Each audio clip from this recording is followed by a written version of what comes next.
महिलांना तुम्हाला सांगतो, तुम्ही काळजी करू नका, लय साप सोडताय लोक, पगार बंद होईल, पगार बंद होईल.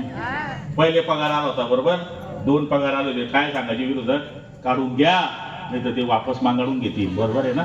हे बँकेत गर्दी तुमची.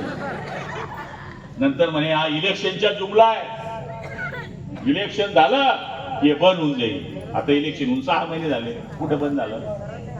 आता काय सांगतात, 21 केव्हा देणार आहे ना, भेटतील ना, तुम्ही काळजी करू नका ना. 2100 रुपये पण भेटतील थोडं.